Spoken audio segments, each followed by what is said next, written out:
é Ednardo José de Paula Santos, né? Eu nasci em Guaratinguetá em 1937. Eu tenho, portanto, 55 anos. Desses 55 anos, eu passei 18 anos em Guaratinguetá e os outros 36 aqui, os outros quase 37 anos aqui em São José dos Campos, passando aí por um intervalo de um ano em São Paulo. Todo o meu estudo foi feito em escola pública. Eu estudei desde o primeiro ano de grupo ao último ano de científico em escola pública. E apenas depois fiz um ano de cursinho e vim para o ITA. E o ITA também era uma escola pública. Portanto, toda a minha formação foi feita em escola pública e essa é a razão pela qual talvez eu tenha, de alguma forma, procurado, quando no cargo de prefeito de São José dos Campos, dar o máximo de mim, como se fosse uma retribuição pelo muito que eu recebi da comunidade. Porque a escola pública é a escola naquela todos pagam e alguns são beneficiados, principalmente aqueles que tiveram a possibilidade de fazer um curso superior. Desses 55 anos, como eu já disse, 37, quase 37, eu estou morando em São José dos Campos. E em 1956 eu vim para o ITA, no primeiro ano de engenharia, e terminei o ITA em 1960.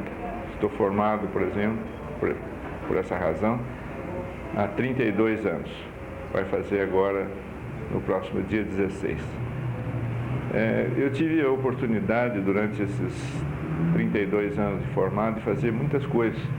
Eu cheguei a ser professor, cheguei a ser pesquisador no Centro Técnico Aeroespacial e depois eu deixei a vida acadêmica em 1970 e a partir daí eu me dediquei a duas coisas: a empresa privada ou então passei um bom tempo prestando serviços à nossa comunidade sob a forma de primeiro de um diretor financeiro da urbanizadora municipal, na época em que era prefeito o senhor Sérgio Sobral de Oliveira, e posteriormente como prefeito municipal de São José dos Campos. E depois que saí da prefeitura, ainda fiquei 4 anos como consultor da parte de transportes na Empresa Brasileira de Transportes Urbanos em Brasília. Posteriormente, isso é a partir de 1985, eu praticamente deixei a vida pública, a não ser pelas minhas incursões ainda como candidato a prefeito, seja em 1988, seja em 1992, uma vez que eu havia sido nomeado prefeito em 1975, mas não tinha tido o prazer de ter sido eleito prefeito de São José dos Campos, coisa que eu ainda não desisti. 36 anos atrás, quando eu vim para São José dos Campos, São José dos Campos era menor que Guaratinguetá. A maior cidade do Vale do Paraíba era Taubaté, a segunda maior cidade do Vale do Paraíba era Guaratinguetá, e São José provavelmente era a terceira ou a quarta, provavelmente a terceira, uma vez que Jacareí também era menor que São José dos Campos. E, de repente, São José, então, se tornou essa megalópole, né? Eu acredito que, em boa parte, devido ao fato de nós termos aqui esse conjunto de indústrias e também ao complexo aeroespacial que se formou aqui em São José dos Campos. As cidades maiores que houve aqui em São José dos Campos, e acredito que pouca gente se recorde disso, aconteceu não há tanto tempo atrás. Foi a Feira Aeroespacial de 1973. Acho que seria até interessante se buscarem registros daquela época, uma vez que foi feita uma feira internacional aqui em São José dos Campos e de tal porte que a quantidade de gente que veio à feira, isso foi nos idos de setembro de 1973, a quantidade de pessoas que vieram para São José dos Campos para poder participar, para ver os shows aéreos e toda a exposição aeronáutica que foi feita aqui em São José, foi suficiente para congestionar a Dutra. A Dutra ficou congestionada praticamente daqui de São José dos Campos até Guarulhos, na direção de São Paulo, e até para lá de Taubaté, na direção do Rio de Janeiro. E foi uma feira realmente extraordinária. Quer dizer, só para vocês terem uma ideia, aviões que nem sequer tinham sido lançados ainda no mercado, como era o caso do Airbus, estiveram aqui em São José dos Campos. Existe um avião americano chamado Galaxy, que é o maior avião do mundo, era naquela época o maior avião do mundo, então ele também veio a São José dos Campos. Então a feira realmente foi algo assim que precisaria, digamos assim, de alguma forma ir buscar esses registros para tentar recompor do que foi essa feira. Foi uma feira tão bonita e tão boa, e uma pena que não tenha se repetido, talvez devido ao custo e talvez devido às dificuldades, porque São José dos Campos não comporta hoje, e naquela época muito menos ainda, comportava um evento de tamanha grandeza. Eu não me lembro quem foram os promotores, mas seguramente o Ministério da Aeronáutica foi um dos promotores. E foi um apelo, e foi realmente uma injeção de ânimo na cidade, né? Porque São José dos Campos se tornou, num determinado momento, foco internacional. Quer dizer, convergiram para cá centenas de jornalistas estrangeiros, e foi quando começou realmente o grande deslanche da indústria aeronáutica brasileira. Foi nessa época que começaram os grandes contratos da Embraer. O Bandeirantes era um avião até então que estava engatinhando, e a partir dessa feira é que realmente houve essa explosão digamos assim, de consumo e de expansão propriamente dita da indústria aeronáutica brasileira. Nessa época foi assinado inclusive o contrato da Embraer com a Piper americana, e a partir daí então a indústria aeronáutica brasileira realmente passou a ser significativa a nível mundial. Eu não me envolvia apenas nos assuntos de engenharia, eu me envolvia também nos outros assuntos. Quando nós fizemos o pronto-socorro municipal, eu me envolvi nos detalhes, por exemplo, da construção, de como que seria a construção do pronto-socorro municipal, para que a gente pudesse ter certeza de que o pronto-socorro, uma vez construído e com aquele volume de dinheiro gasto lá, ele não seria criticado depois de 5 anos, 10 anos. Ou seja, nós queríamos fazer uma obra do porte do pronto-socorro e com características definitivas. A mesma coisa aconteceu com a Prefeitura Municipal. Quer dizer, quando nós fizemos o projeto da Prefeitura Municipal da Avenida Fundo do Vale, nós fizemos projetos de uma forma que nós poderíamos gastar, às vezes, meses e meses na discussão desses projetos, de forma a evitar que esses projetos fossem, então, criticados e aparecessem alguns erros que não tivessem sido pensados anteriormente. É fácil você corrigir um projeto quando está na fase de projeto ainda, quando é simplesmente um desenho. O difícil é você começar a implantação de uma determinada obra e depois verificar que ela realmente tem algum engano que a inviabiliza ou então que a torna menos produtiva do que aquilo que ela poderia ser. E, como eu disse, por força de circunstâncias, como isso envolveu inúmeras desapropriações, então, nas desapropriações eu acabei entrando e a gente acaba tendo, em alguns aspectos, uma certa, digamos assim, familiaridade com os processos jurídicos. A minha turma do Instituto Tecnológico da Aeronáutica é uma turma, primeiro, uma turma muito unida e com algumas pessoas de repercussão até nacional. O diretor, o pai dos aviões, tanto o Brasília, quanto o Bandeirantes, quanto o Tucano, é o engenheiro Guido Pessotti. E o engenheiro Guido Pessotti não só é da minha turma, como também nós moramos juntos no mesmo apartamento. O meu apartamento era um apartamento singular. Nós tínhamos 4 pessoas, o apartamento era constituído por 4 pessoas, das quais nós tínhamos 2 campeões brasileiros de voo à vela, que eram o engenheiro Guido Pessotti e o engenheiro Cláudio Junqueira. E algumas coisas realmente singulares aconteceram na minha turma. Por exemplo, especificamente com relação ao engenheiro Cláudio Junqueira, o engenheiro Cláudio Junqueira estava, por exemplo, um dia testando um avião e ele desmaiou a 3.500 ou 4.000 metros de altitude, porque o oxigênio se torna rarefeito nessa altitude. E aí ele perdeu o controle do avião. E o avião caiu numa atitude que a gente chama de parafuso chato, e justamente caiu no meio de um campo, em cima de uma árvore. Se não fosse isso, ele teria morrido. Então vejam a coincidência, tinha uma única árvore num campo, numa pastagem, e o avião caiu justamente em cima dessa árvore. Isso realmente é alguma coisa assim digna de registro e que marca a gente para o resto da vida. Como eu disse, a nossa turma era muito unida e muito pequena. Nós entramos em 70 pessoas, em 70 alunos, e acabamos saindo em 56 alunos no fim do curso. Existiam naquela época duas festas fundamentais que os alunos desenvolviam. Era a festa do quarto centediário e o do centediário. O quarto centediário era a festa que os alunos do terceiro ano faziam quando faltavam 400 dias para a formatura. Por que quarto centediário?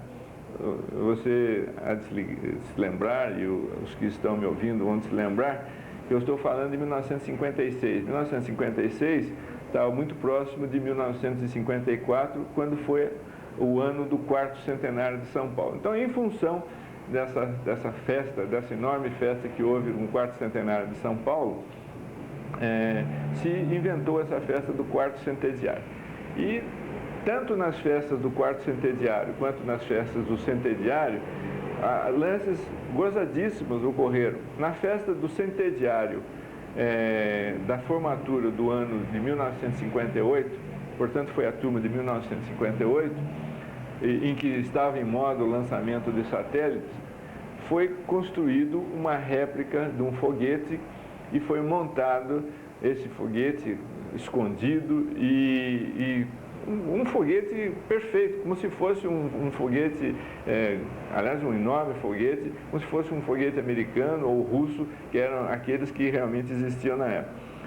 E uma enorme passeata dos alunos, isso por volta do setembro, outubro de 1958, uma enorme passeata dos alunos trouxe esse foguete desde lá do Centro Técnico Aeroespacial, montado em cima de um carro de bombeiros com um guindaste que mudava a posição desse foguete, e trouxe para o centro da cidade. Então foi realmente algo assim que, e isso tudo precedido de uma ampla divulgação.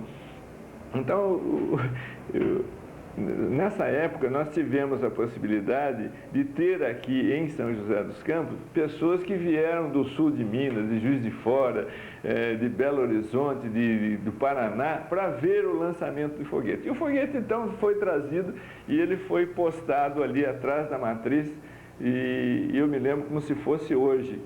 Então, toda aquela parafernália de som, de imagem, e toda se apagaram as luzes, se fez aquela contagem regressiva, e eis que começa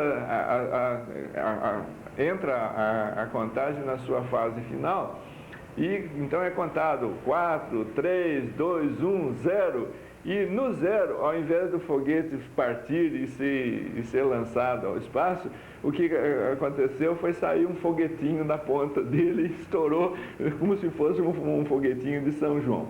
Muito bem, só não houve um tumulto público naquele dia, porque imediatamente entrou uma bateria, uma roda de samba, que foi a salvação, porque senão nós, alunos do ITA, teríamos apanhado em público. Tal a quantidade de expectativa que nós causamos, não só para o povo de São José dos Campos, mas como o povo de todo o Brasil.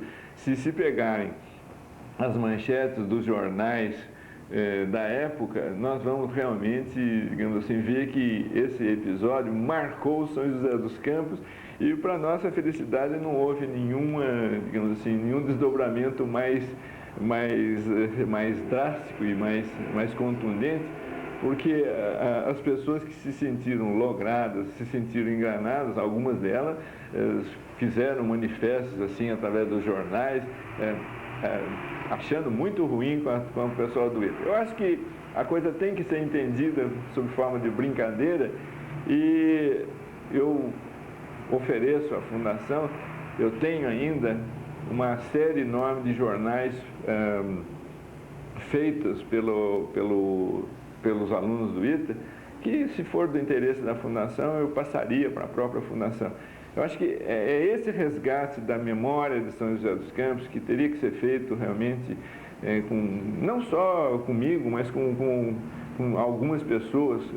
Dou um exemplo, cito aqui o engenheiro João Verde de Carvalho Leite, que é um dos autores do projeto do foguete. Ele tanto gostava de foguete que ele depois criou a Avibras. Quer dizer, então, já naquela época ele fazia foguete de brincadeira, mas fazia. E depois passou a fazer foguete de verdade. Acredito que esse resgate dessa memória pode trazer, digamos assim, muita história interessante para as gerações futuras de São José dos Campos. Professores que marcam profundamente, principalmente aqueles professores que eram mais exigentes, os mais duros, aqueles que era mais difícil de tirar nota boa com eles, então eles marcam profundamente. Fora isso, nós tínhamos alguns professores que nem sequer falavam português. Quer dizer, eu tive um professor de matemática que as aulas dele eram dadas em inglês. Eu tive um professor de mecânica em que ele era alemão, ele não falava nem alemão, nem português e nem inglês. Quer dizer, ele falava um misto. Como as aulas que ele dava era praticamente pura matemática, então, em vez de falar, ele escrevia as equações no quadro. O que dava no mesmo, quer dizer, ninguém entendia nada, mesmo que ele falasse ou que ele escrevesse. Então, são coisas dessas assim que a gente acaba tendo, mas todos eles, sem dúvida alguma, eram professores brilhantes. Nós tivemos a possibilidade, isso não só eu, mas algumas turmas antes e algumas turmas depois, nós tivemos a possibilidade de ter professores assim altamente qualificados. Nós tínhamos professores que tranquilamente poderiam ter sido indicados para algum prêmio Nobel. Só que eles moravam no Brasil, eles tinham optado por morar no Brasil, mas eles eram alemães famosos, eles eram, por exemplo, austríacos ou ingleses ou americanos mesmo famosos, que vieram para constituir o núcleo do ITA. Acredito realmente que o ITA, conforme ele foi criado, ele trouxe um grande impulso e trouxe realmente uma renovação para o estudo da engenharia no Brasil. Onde vinha uma escola e se implantava, se estabelecia uma rivalidade entre os moços que vinham para estudar naquela escola e as cidades e os moços da cidade que suportavam e que abraçavam aquela escola. Isso aconteceu, por exemplo, em Viçosa, em Pirassununga, que são escolas que não eram de engenharia. Aconteceu em Guaratinguetá, com a escola de sargento aeronáutico, em Barbacena, com a escola de cadetes, e aconteceu em São José dos Campos também, quando se implantou o ITA aqui em São José. As brigas eram ao longo da Rua 15, né? Naturalmente, digamos assim, elas tinham aquelas conotações de, assim, era uma massa de gente que se deslocava às vezes num sentido e no outro sentido, e a briga ia assim ao longo da Rua 15. Naquela época tinha muito pouco tráfego e a Rua 15 era sistematicamente fechada aos sábados e aos domingos à noite para que os moços e as moças passassem, e por aí é que aconteceram muitos dos casamentos de alunos do ITA com moças daqui de São José dos Campos. Acredito também que eu nunca ouvi falar realmente de uma briga mais séria entre as pessoas do ITA e de São José dos Campos. Pode ter havido num baile ou outro, assim, os bailes naquela época eram uma atividade social muito em moda, então sempre podia acontecer um exagero de parte a parte, seja dos moços da cidade, seja dos moços do ITA, mas nunca com consequências sérias. Eu acho que a integração do ITA na cidade e da cidade para com o ITA foi gradativa, e hoje ninguém mais, digamos assim, ouve falar de coisas desse tipo. Isso aconteceu muito na década de 1950, E quando eu entrei na escola, já em 1956, já não era comum. Quer dizer, durante os 5 anos que eu estive na escola, eu ouvi falar em uma única briga, assim, um pouco mais, digamos assim, que tenha tido um pouquinho mais de repercussão. A entrada para a política, para mim, foi uma coisa acidental. Não que eu não tenha, digamos assim, aspirações políticas, nem não tenha, digamos, tido na família alguém que de alguma forma tinha pendência política. Meu pai foi vereador em Guaratinguetá e ele realmente era um político e gostava da política. Digamos, se alguém gostava de política, era meu pai. Como eu vivi essa infância vendo a política do jeito como ela era realizada na década de 1940 e 1950, né, nas décadas de 40 e 50, a política não me atraía muito, porque a política naquela época era mais ou menos selvagem, quer dizer, em que a disputa a um cargo era alguma coisa assim que tornava as amizades, às vezes, em inimizades e às vezes com consequências realmente extremamente trágicas. Então, quando alguém disputava um cargo de prefeito, por exemplo, um cargo de deputado, existiam 2 partidos, os que eram a favor daquela pessoa naturalmente de uma certa expressão, e os que eram contra. E a cidade se radicalizava contra e a favor. Então, esse era o aspecto ruim. Mas isso acaba deixando um germe na alma da gente.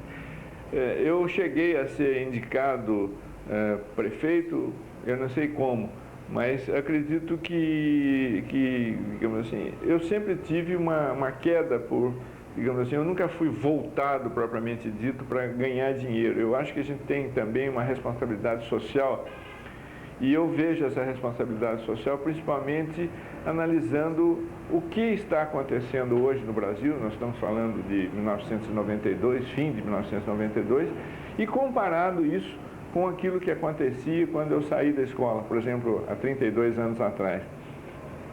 Eu saí da escola cheio de esperança, quer dizer, cada uma das pessoas que junto comigo saiu da escola tinha 2, 3 empregos à sua disposição. Nós éramos realmente, nós tínhamos assim uma esperança imensa de um Brasil que se abria, que se descortinava pela frente. E eu fico me perguntando, e é exatamente essa a razão pela qual eu voltei para a política nesse ano de 1992, eu fico me perguntando o que os meus filhos, que hoje têm a idade que eu tinha, ou até já são razoavelmente mais velhos do que a idade que eu tinha quando saí da escola, o que eles podem esperar do futuro se a gente não conseguir realmente reverter essa situação que nós estamos vivendo? Então, mais ou menos pensando nos filhos, pensando na moçada de hoje, na mocidade de hoje, é que eu tenho dedicado, eu já praticamente poderia me aposentar. No Brasil, com 50 anos, você não consegue mais nem emprego. Então, eu, graças a Deus, tenho saúde e tenho um conhecimento que eu não tinha há 30 anos atrás. Afinal de contas, eu acho que se eu fiz o ITA, se eu fui professor universitário, se eu fiz pesquisa, se eu tenho experiência em empresa privada, em empresa pública, se eu dirigi uma prefeitura e com relativo sucesso, eu acredito que eu possa estar qualificado para desempenhar a vida pública. Só que o sistema de escolha é um sistema de escolha, digamos assim, em que a maioria não conhece, porque a maioria tem, digamos, 18, 20, 25 anos. Então, essa maioria não conhece e também não tem obrigação de conhecer, mas elas não têm critérios exatamente para digamos, escolher. Então, acaba escolhendo baseado assim naquela pressão que a propaganda faz. E a pressão não cria a possibilidade de você distinguir quem pode, digamos assim, se sair bem numa vida pública, ou quem pode resolver os problemas que existem, ou quem não pode. Ele simplesmente, ela diz o seguinte, a propaganda diz o seguinte: olha, esse cidadão está aí. É como se você tivesse digamos assim, uma propaganda de um sabonete ou de uma pasta dental, e você acaba chegando num supermercado e comprando digamos assim, um sabonete ou a pasta dental, simplesmente porque você se lembra do nome dela. Você vai procurar aquilo que você acaba, digamos assim, aceitando de tanto ouvir. Eu acho que isso é profundamente ruim para o povo brasileiro. E ou a moçada muda o jeito de analisar, ou a nossa sociedade passa a realmente ser mais crítica na hora de escolher os seus governantes, ou então a situação vai continuar a se deteriorar. E é alguma coisa sobre a qual pessoas como eu, que por mais que tenha experiência, por mais que eu fale, por mais que eu possa dizer isso, dificilmente terão condição de mudar a cabeça da moçada, simplesmente porque eu já passei dos 30. E infelizmente aqui no Brasil, quer dizer, qualquer um que tenha passado dos 30 não é mais confiável. Isso é realmente o maior problema que eu acho que nós temos no Brasil. Nós precisamos aprender a respeitar a experiência dos mais velhos, nós precisamos aprender a discernir entre aqueles que estão realmente dispostos a ajudar as gerações que estão vindo, porque um dia vocês que estão aí me ouvindo, que são, quem sabe, gerações, 2, 3 gerações já depois da minha, vão chegar à idade que eu tenho. E aí vocês vão dizer, puxa, aquele velho louco lá até que tinha razão, tá certo? Porque aí vocês vão se sentir atingidos. E se vocês não aprenderem a discernir exatamente isso, do começo, no meio da sua vida, na sua juventude, na sua